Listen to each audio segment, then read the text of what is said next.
குற்றப்பரம்பரை பாகம் 17. சம்மங்கி ஆற்றங்கரை குடிலுக்குள் ஓர் அந்நிய ஆடவன் நுழைந்திருப்பதை இங்கிருந்தே மோப்பத்தில் கண்டுகொண்ட நாகமுனி காடு குலுங்க கத்தினான்.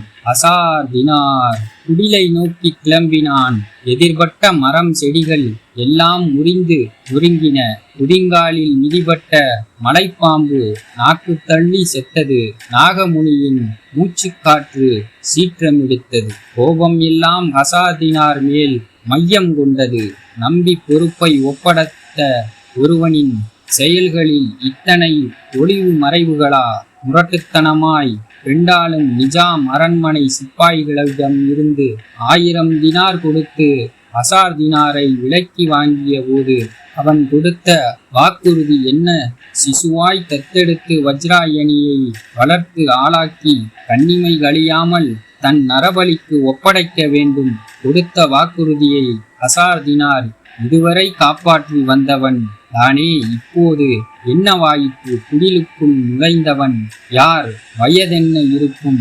அசார் தினாருக்கு தெரிந்து நுழைந்தானா? தெரியாமலா வந்திருக்கணும்? வஜ்ராயணிக்கும் விபரீத உறவு முளைவிடுமானால் இணைக்கவே நாகமுனியின் தேகம் படபடத்தது.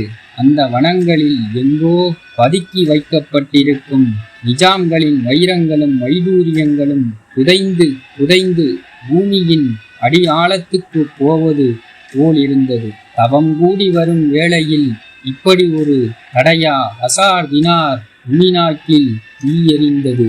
முன்னொரு தடவை தான் குடிலுக்குள் நுழைந்ததும் முகம் சுளித்து போது அசார் தினார் அளவுக்கு அதிகமாக பாவனை செய்தானே. இந்த சந்திப்பு தொடர்ந்து நடக்கிறதோ? சம்மங்கின் ஆற்றங்கரை குடிலை நோக்கி நீண்டு கிடக்கும் ஒற்றையடி பாதையில் சூறாவளியாய் வந்து கொண்டிருந்தான் நாகமுனி.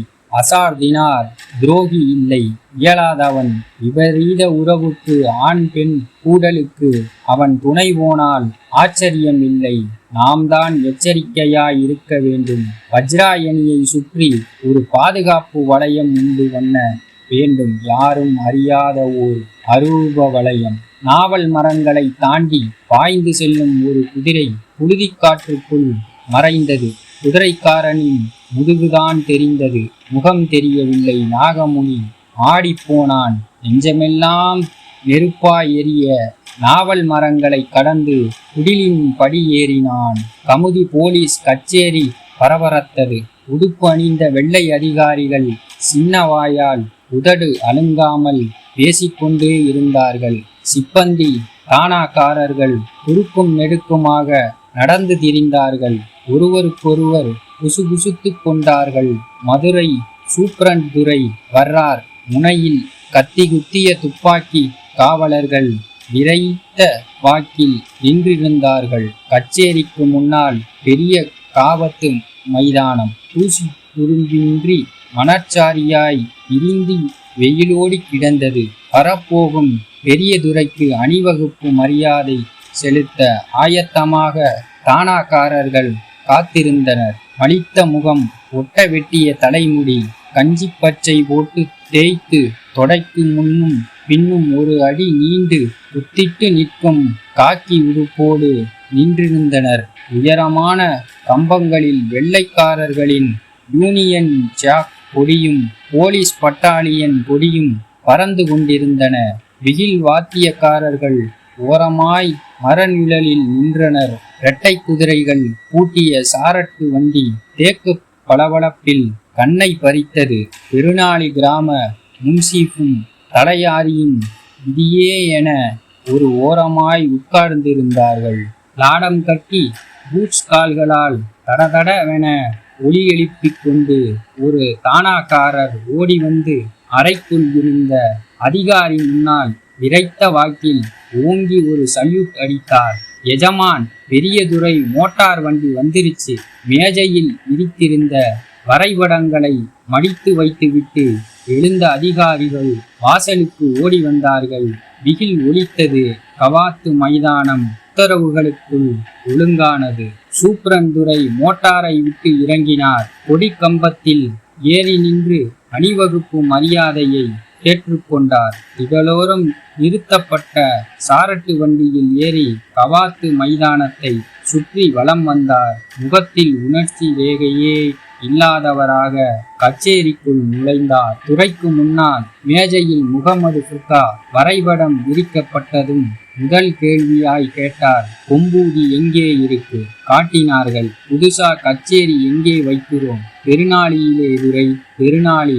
முன்சிப் கைகட்டி உருகி நின்றார். உங்க ஊர் எப்படி இருக்கு? முன்சிஃபை முந்திக்கொண்டு தலையாரி சொன்னான், ஊரு நல்லாதான் இருக்குது எசமான். சண்டை திருட்டு இல்லையா? அது இல்லாமலா? பெருநாளியிலே வாரம் நடுக்காட்டு சந்தை கூடும் எசமான். சுத்துப்பட்டி சனமெல்லாம் வரும். அந்த சந்தையிலே எப்பவாது கொள்ளை நடக்கும், தீவட்டி கொள்ளை. மற்றபடி பக்கத்து ஊர்களில் களவு நடக்கும். தலையாரி தலையை சொரிந்தான்.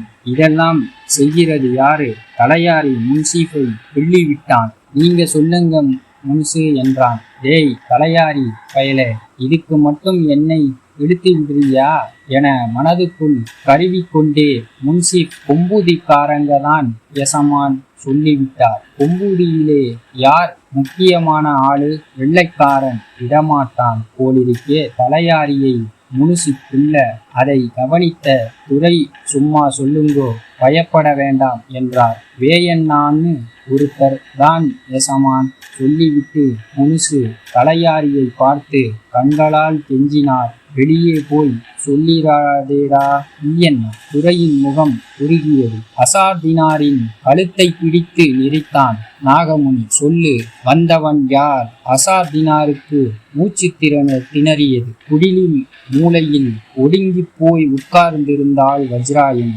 சொல்லுடா துரோகி, யார் வந்தது? திரிசடைகள் நாகமுனியின் முகத்தில் புரண்டன. தெரியாது. அசாதினார் ஒளி பிதுங்கியது. அவன் குதிரை ஏறி போகும்போது நான் பார்த்தேனே. இன்னும் எரித்தான். வஜ்ராயணியின் மானை திருட வந்தவன் அவன். குடிலில் வாசலோரம் மான் நின்று கண்களால் அலைந்தது. வஜ்ராயணியின் மானை திருட வந்தவனா? இல்லை, வஜ்ராயணியை திருட வந்தானா? நேற்று மானை திருடி போனவன் இன்று திரும்பி ஒப்படைக்க வந்திருக்கிறான். இதென்ன நாடகம்? இடையில் என்ன நடந்தது? எனக்கு தெரியாது. நான் ஆற்றுக்கு போய்விட்டேன். அசாதினாரை நாகமுனி விட்டுவிட்டான். கூட்டுப்புழுவாய் சுருண்டிருந்தாள் வஜ்ராயணி. அசாதினார், கவனமாக கேட்டுக்கொள். என் கடும் தவத்தில் நான் கடந்து வந்த சிரமங்கள் உனக்கு தெரியும். எனக்கு அளித்த வாக்குறுதியை இதுவரை காப்பாற்றி வந்த நீ அதை பூரணமாய் நிறைவேற்றி தர வேண்டும். கொடுத்த வாக்குக்கு குந்தகம் ஏதேனும் நேருமானால் அந்த கணமே உன் உடல் சாம்பலாகி அழிந்து போவாய். இது நான் உனக்கு இடும் சாபம். என் கண்ணுக்குள் மின்னிக் கொண்டிருக்கும் வைரங்களும் வைடூரியங்களும் கைக்கு வந்து சேரும் வரை இந்த சாபத்துக்கு நீ கட்டுப்பட்டவன். நெருப்பு துண்டமாய் வெளியேறினான் நாகமுனி. அசாதினார் ஓடிப்போய் வஜ்ராயணியை கட்டிக்கொண்டு அழுதான். வஜ்ராயணி மனசெல்லாம் வில்லாயுதம் இருந்தான். காலத்தி கதையை கன்னி பெண்ணுக கேட்கக்கூடாதுடி என்றபடி திமிர் எழுந்த கூடாணி கிழவியை அன்னமையில் விடுவதாக இல்லை. அப்பத்தா அப்பத்தா சொல்லு அப்பத்தா, காலத்தியும் வீரனும் என்ன ஆனாங்க? ஏறு வெயிலு முகத்திலே அடிக்குதுடி, நிழல் பார்த்து உட்கார்ந்து சொல்றேன் என்றபடி கிளவி எழுந்தாள். இந்த கதை தங்களுக்கு பிடித்திருந்தால் லைக் பண்ணுங்க, ஷேர் பண்ணுங்க, கமெண்ட் பண்ணுங்க, சப்ஸ்கிரைப் பண்ணுங்க.